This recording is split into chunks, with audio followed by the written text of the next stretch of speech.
Hello and welcome back to Ravenwood Acres. Today we're going to talk about homestead security. It's an important topic and I think you will find this video very interesting, so please follow along. But before we get started,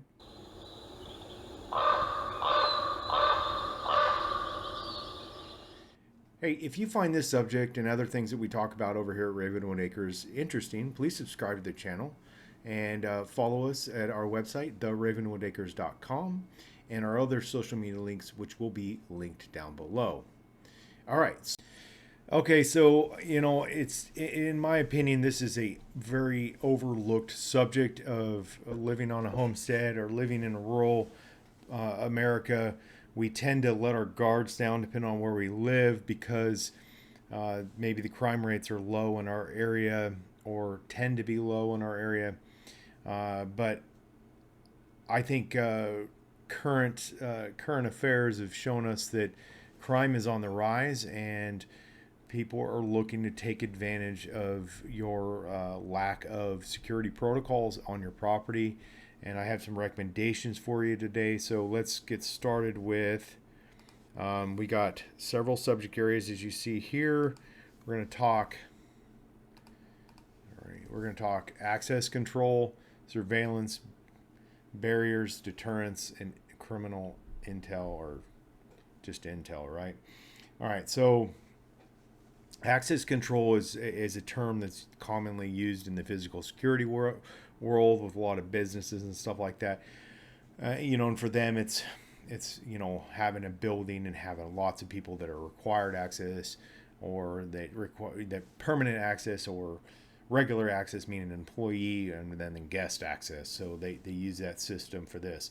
But for us, it's one of the number one things we have for access control to our homes and our structures around our property is locks, and to actually use them, because that's a lot of times you'll see that in situations like vehicles, people say, hey, my stuff got stolen out of my vehicle, and then come to find out they didn't even have the doors locked.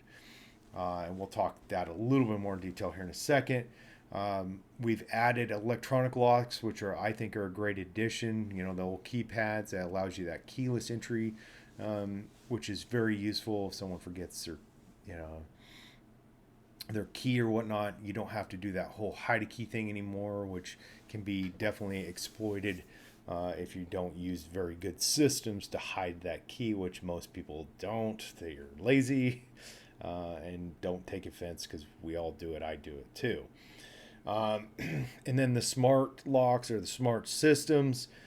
I discourage this a little bit, just because if you don't use good cyber security methods, meaning you use good passwords, you don't, because I live in the middle of nowhere, you're like, hey, my Wi-Fi password is password 1234, because who cares? There's nobody within access. Well, I promise you, criminals are getting smarter, and they're exploiting smart systems, to gain access to people's homes and vehicles. So, and just property, period. So, unless you're willing to use that, and be very, very careful and be using good best practices, I would discourage you. And on top of it, some of those companies, I tend to feel like there's some privacy concerns in addition to that, especially the Ring. Sorry, I know there's probably quite a few people on there and be like, oh, I love my Ring. Well, yeah. Do you own what's going on with that thing? Anyways, that's a video for another day, maybe. So moving on to surveillance systems. However, first I'm going to show you quick, and we'll kind of refer back to this a couple times, a graphic I created here. So this is just a random stock photo I found of a farm, and I did some additions to the photo, and we'll talk that here in more detail in a second. So surveillance, right? Number one thing we use is typically surveillance cameras or security cameras, and those obviously have blown up in the current space. The Ring doorbell camera, everyone sees those footages all the time of people stealing packages and all kinds of different other things. But I prefer a brand called Foscam, and I have the image here of that here in the video. This is kind of one of their higher end units. It's actually got a turret system on it, so you can move it around and you can point it at certain things. I'm looking at adding this one because I have 3 other cameras currently set up on my property, and because of angles and whatnot, I don't have the correct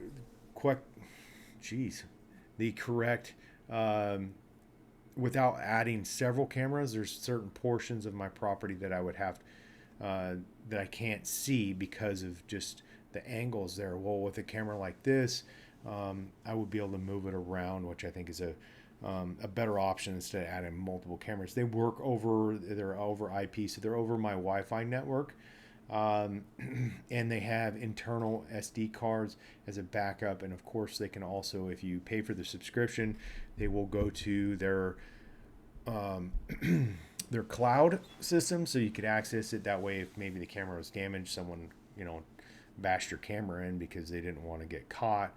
Now it's backed up to the cloud and you have it to give to law enforcement. And then they also have an app that works on your phone. You can get notifications, fairly useful. So I think they're good cameras. There's plenty of other good ones out there. There's some off-grid ones out there that are really good, that have like actual SIM cards in them for maybe if you have off-grid property and all you have is cell service, whatnot. So the next step would be sensors. And for me, I use a driveway sensor and have for years. The company I've used is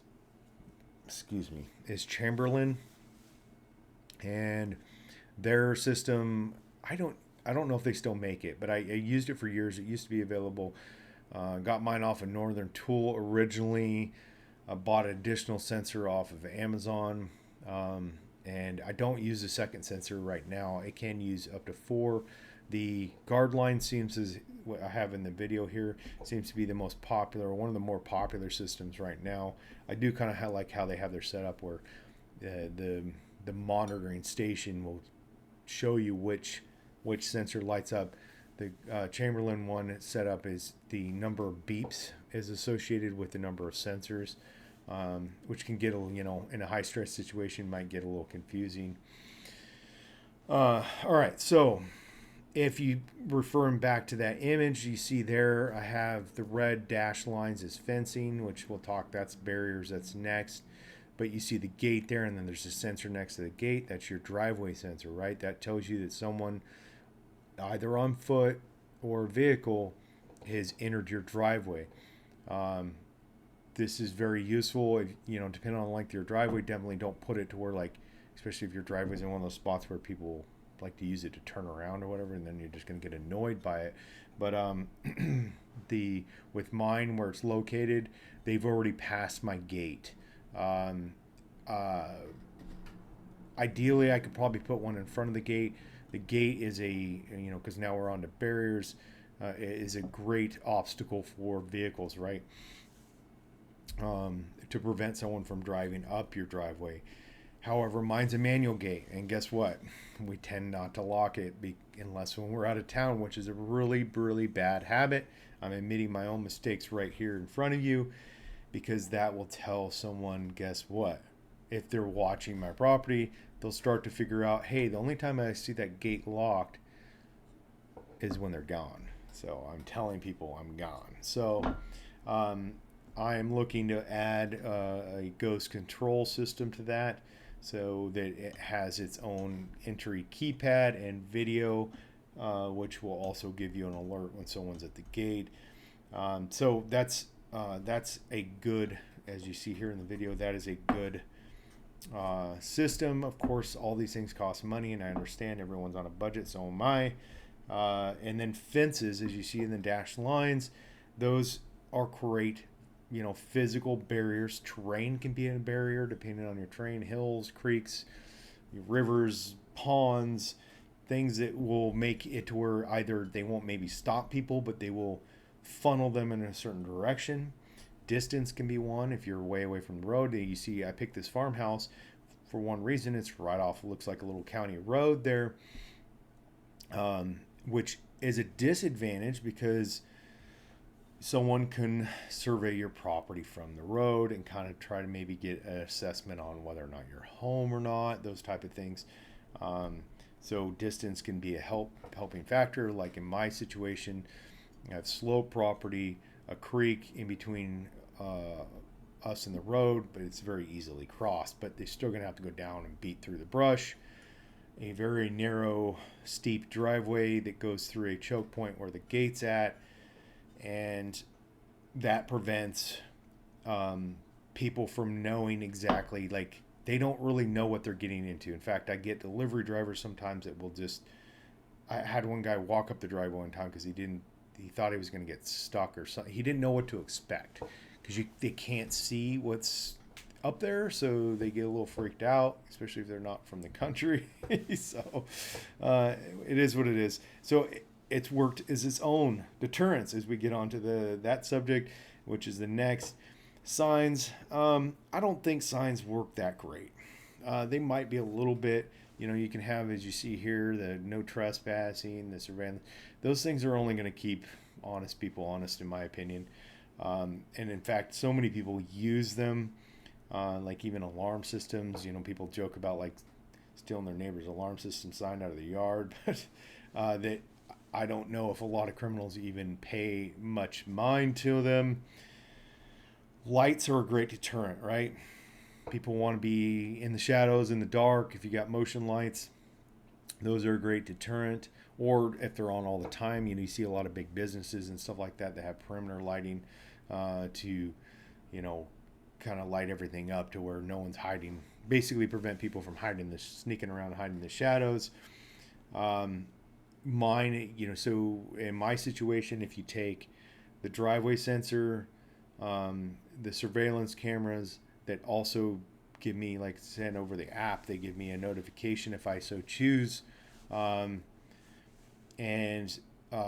motion lights set along the driveway in certain areas along the driveway will allow me to know, because the driveway sensor, deer set it off, unfortunately, fairly frequently. So because of where it's at, it's kind of a deer crossing, and